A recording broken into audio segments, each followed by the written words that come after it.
ప్రభు పేరిట మీ అందరికీ ఈ రాత్రి కాలపు శుభములను వందనములను తెలియజేయుచున్నాను. ప్రియులారా, ఈ రాత్రి పరిశుద్ధ లేఖన భాగమును మనము చదివినట్లయితే, పేతురు అందరినీ వెలుపలికి పంపి మోకాళ్ళుని ప్రార్థన చేసి శవము వైపు తిరిగి, తబితా లెమ్మనగా ఆమె కన్నులు తెరిచి పేతురును చూచి కూర్చుండెను. అపోస్తులుల కార్యముల గ్రంథము 9వ అధ్యాయము 40వ వచనం. ప్రియ సహోదరి సహోదరుడా, ఈ రాత్రి పరిశుద్ధ లేఖన భాగమును మనము ధ్యానించబోయే ముందు తలలు వంచి ఒక్క నిమిషము ప్రార్థన చేసుకుందాం. మహాపరిశుద్ధుడా, ప్రేమమయుడవైన మా పరలోకపు తండ్రి, ఈ రాత్రి కాల సమయంలో నీ పాద సన్నిధికి వస్తున్నాం. అయా, గడిచిన పగలంతా మీ రెక్కల చాటున మమ్మల్ని కాపాడి ఈ రాత్రి ఈ వాక్యము వినడానికి మేమందరము సిద్ధపడుతూ ఉండగా మీ కృపను మాలో ప్రతి బిడ్డకు దయచేయండి. ప్రభువా, ఇప్పుడు మేము ధ్యానించబోయే మీ జీవమున్న మాటల ద్వారా మాతో మాట్లాడండి. పేతురు ద్వారా మీరు ఆనాడు చేసిన అద్భుతాన్ని మా కళ్ళ ముందుంచండి. మాలో ఉన్న ఆత్మీయ మృతతుల్యమైన స్థితిని మీ మాటతో బ్రతికించండి. ఈ సమయాన్ని నీ హస్తాలకు అప్పగిస్తూ మా హృదయాలను తెరుమని యేసు క్రీస్తు అతి పరిశుద్ధ నామమున అడిగి పొందుకొని ఉన్నాము తండ్రి, ఆమెన్. ప్రియ సహోదరి సహోదరులారా, ఈ రాత్రి మనము ధ్యానించబోయే అంశము అసాధ్యాలను సుసాధ్యము చేసే ప్రార్థనా శక్తి.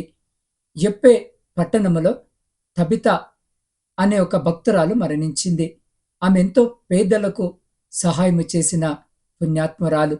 ఆమె చనిపోయినప్పుడు అందరూ ఏడుస్తున్నారు, నిరీక్షణ కోల్పోయారు. కానీ అక్కడొక దైవజనుడు ఉన్నాడు, ఆయనే పేతురు. ఈ వచనములో మనము ముఖ్యమైన విషయాలను గమనించవచ్చు. పేతురు అందరినీ వెలుపలికి పంపించేశాడు. అద్భుతాలు జరగాలంటే మొదట లోకపు గందరగోళాన్ని, అవిశ్వాసపు ఏడుపులను బయటకు పంపాలి. ఆ తర్వాత ఆయన మోకాల్లోని ప్రార్థన చేశాడు. అధికారముతో కాదు, విధేయతతో దేవుని వైపు చూశాడు. ప్రార్థన పూర్తయ్యాక ఆయన శవము వైపు తిరిగి లెమ్ము అని ఆజ్ఞాపించాడు. మరణము కూడా జీవానికి చోటిచ్చింది. అవును ప్రియులారా, దేవుడు మన జీవితాల్లో జరిగించే కార్యాలు చాలాసార్లు నమ్మశక్యముగా ఉండకపోవచ్చు, కానీ ఆయన లాంటి కార్యాలను చేయగలడు. ఈ రాత్రి వాక్యము వినుచున్న నీ జీవితంలో కూడా అలాంటి కార్యము జరుగుతుంది. దేవుడు చేయగలడు అని నువ్వు విశ్వసించగలిగితే నువ్వు అద్భుతాలను చూడగలుగుతావు. ఈ లోకమంతా ఒకటైనా దేవుడు నీ పక్షాన ఉన్నప్పుడు నిన్నెవరు ఏమీ చేయలేరు. అపవాది క్రియలు నిన్నేమీ చేయలేవు. ఈ రాత్రి నువ్వు దేవుని నుండి ఒక అద్భుతము కోసము ఎదురు చూస్తూ ఉన్నట్లయితే, ఆయన యొక్క కార్యములు నీ జీవితంలో జరగాలని నువ్వు ఆశపడుతూ ఉంటే నీ జీవితము మారాలి. మంచి ఆరోగ్యముతో నువ్వుండాలి.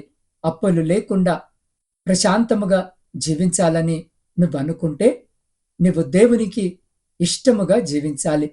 నీ యొక్క సత్క్రియల చేత, నీ యొక్క ధర్మ కార్యముల చేత నువ్వు లోకపరముగా దేవుని నుండి సహాయము తప్పక పొందుకుంటావు. ఈ రాత్రిన లేఖన భాగమును మనము చూసినట్లయితే పేతురు చేసిన అద్భుత కార్యమును మనము చూడవచ్చు. చనిపోయిన తబితా అను శిష్యురాలు చనిపోయి బ్రతకడము మనము గమనించవచ్చు. పెంతెకోస్తు దినము నుండి శిష్యుడైనటువంటి పేతురులో ఉజ్జీవము బలముగా ఉండి అనేక అద్భుత కార్యాలు చేస్తూ ఉంటున్నాడు. అలా దేవుని సువార్తను ప్రకటిస్తూ లూద్దా అనే ఊరిలో కూడా కార్యము చేస్తూ ఉన్న సమయంలో లూద్దాకు దగ్గరగా ఉన్న యొప్పేలో ఉన్నటువంటి తబితా అనే శిష్యురాలు అనారోగ్యముతో చనిపోయింది అనే వార్త విని పేతురు అక్కడికి వెళ్ళి చనిపోయి ఉన్నటువంటి ఆమెతో చెబుతున్నటువంటి మాటలు ఈ రాత్రి లేఖన భాగంలో మనము చూడవచ్చు. ఆమె చనిపోయింది, తిరిగి రాని లోకానికి వెళ్ళిపోయింది అని అందరూ బాధపడుతూ ఉండగా, కన్నీరు కారుస్తూ ఉండగా పేతురు వచ్చి తబితా లెమ్ము అనగానే ఆమె కన్నులు తెరిచి లేచి కూర్చుంది. ఈ కార్యము జరగడానికి ముందు 2 విషయాలు మనము గమనించవచ్చు. ఒకటి చెప్పబడినటువంటి మాటలు ఏమని బైబిల్ గ్రంథములో చెప్పబడి ఉన్నాయి అనంటే, ఆమె మంచి విశ్వాసురాలను, మంచి జ్ఞానవంతురాలను, లేదా బాగా డబ్బు కలిగిన వ్యక్తనో కాదు. ఆమె గురించి రాయబడినటువంటి మాటలు విశేషమైనవి. అవి ఏంటి అంటే, ఆమె సత్క్రియలను, ధర్మ కార్యములను బహుగా చేసి ఉండెను అని ఆమెకు విశ్వాసముంది. ఆ విశ్వాసము క్రియలతో చూపించింది. మనము దేవుని యొక్క కృపచేత రక్షింపబడ్డాము అనే మాట వాస్తవమే. మన సత్క్రియలు, ధర్మ కార్యములు దేవుని ఎదుట ఉపయోగము లేనివే. కాని ఈ లోక జీవితములో మనము దేవుని నుండి సహాయము పొందుకోవాలి అనంటే, తప్పకుండా ప్రియ సహోదరి సహోదరులారా, మనము సత్క్రియలను, ధర్మ కార్యములను తప్పక చేయాలి. దేవుని కృప మనల్ని నిత్య అగ్నిలో నుండి రక్షిస్తే, మన ఈ లోకపు జీవన విధానము, మన మంచితనము, మన ధర్మ కార్యాలు అనేవి ఈ లోకములో ఉన్న శ్రమలను, కష్టాల నుండి రక్షింపగలవు అనే విషయము మనము మర్చిపోవద్దు. బహుశా ఈ రాత్రి జీవాక్యము వింటున్న నీవు అనుకుంటున్నావేమో, ఈ మంచి కార్యాలు, నేను చేసే దాన ధర్మాలు, నేను పరిచర్యకు సహకరిస్తున్న విధానము నాకు ఉపయోగమా, నాకు అవి మంచిని చేస్తాయా అని. అవును ప్రియ సహోదరి సహోదరుడా, తప్పక చేస్తాయి. మనుషులు నీ సహాయము మర్చిపోవచ్చేమో, కాని దేవుడు మర్చిపోడు. ఆయన నిన్ను తన గ్రంథములో లిఖితము చేసుకుంటాడు. రెండవదిగా, మనము చూస్తే ఆమెతో పాటు ఉన్నటువంటి మిగతా వారు వెంటనే స్పందించి సరైన సమయానికి సరైన వ్యక్తిని ఆశ్రయించారు. వాక్యములో ఇలా వ్రాయబడి ఉంది, పేతురు లుద్దాలో ఉన్నాడు అని శిష్యులు తెలుసుకొని తడువు చేయక తమ యొద్దకు రావలెనని వేడుకొనుటకు 2 మనుషులను అతని యొద్దకు పంపిరి అని.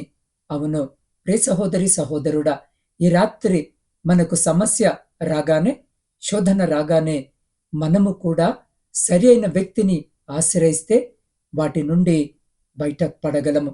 ఆ రోజున ఒకవేళ వారు పేతురు దగ్గరకు వెళ్ళకపోయి ఉంటే తబిత తిరిగి జీవించేది కాదు కదా. ఏ భూత వైద్యుడినో ఇంకా ఎవరినైనా ఆశ్రయించి ఉంటే ఏమి లాభము ఉండకపోయేది. కాని వారు సరిగ్గా స్పందించారు. మరి నీవు నేను సరైన వ్యక్తిని ఆశ్రయించగలుగుతున్నామా? ఎవరండి ఆ సరైన వ్యక్తి అనంటే, జాగ్రత్తగా వినండి ప్రియ సహోదరి సహోదరుడా, ఆ సరైనటువంటి వ్యక్తి యేసు క్రీస్తు ప్రభు మాత్రమే.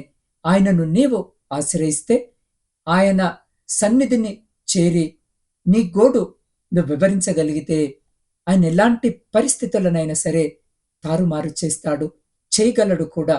కాబట్టి ఈ రాత్రి జీవాక్యము వింటున్న నా ప్రియ సహోదరి సహోదరుడా, దేవునిపై నమ్మకముంచి ఆయనే నీకు రక్షకుడని గ్రహించిన ప్రతిసారి ఆయనకే మొరపెడుతూ జీవించు. నువ్వు తప్పకుండా రక్షించబడతావు, అద్భుతాలను చూడగలుగుతావు.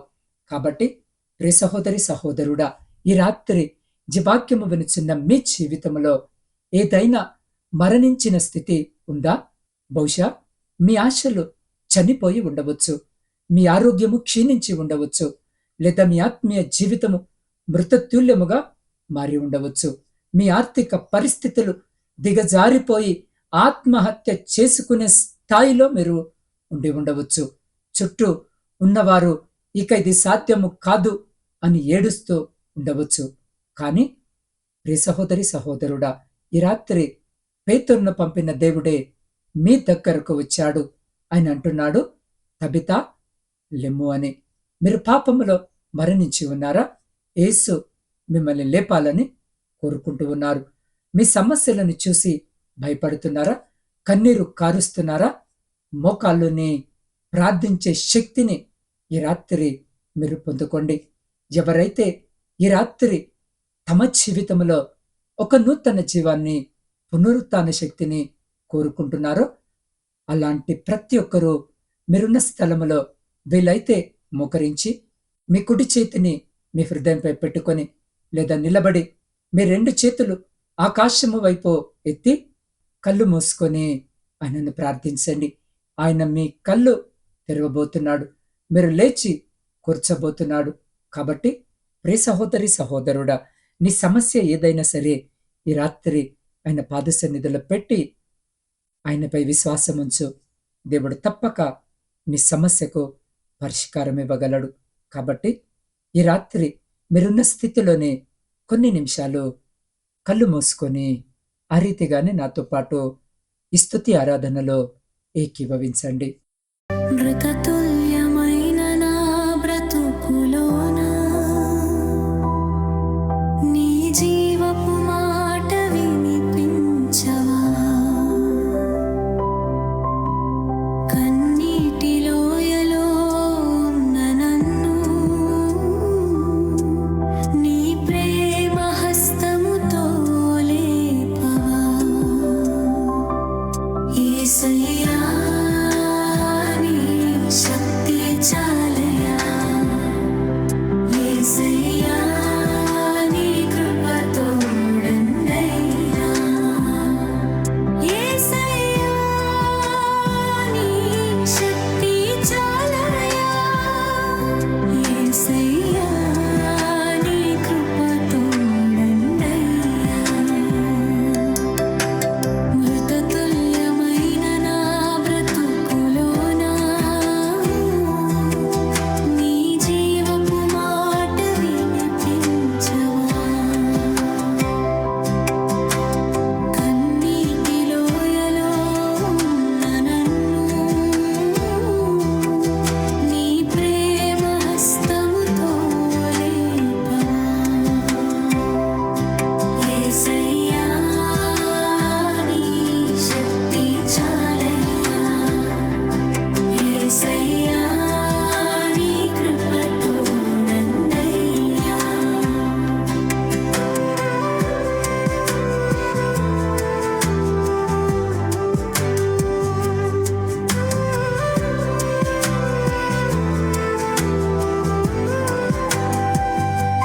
లోకమంతా నన్ను విడిచిపెట్టినా,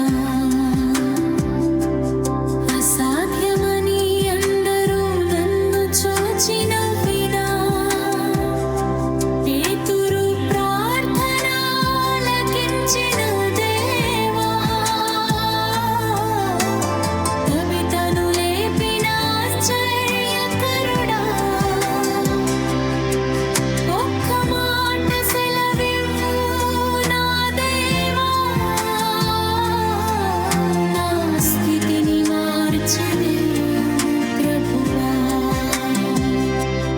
యేసయ్యా, నీ శక్తి చాలయా. యేసయ్యా, నీ కృప తోడన్నయ్యా.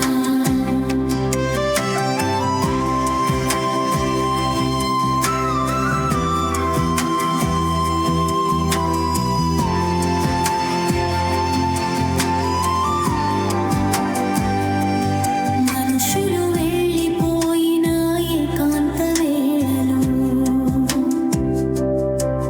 నీ పాద సన్నిధే నాశ్రయము.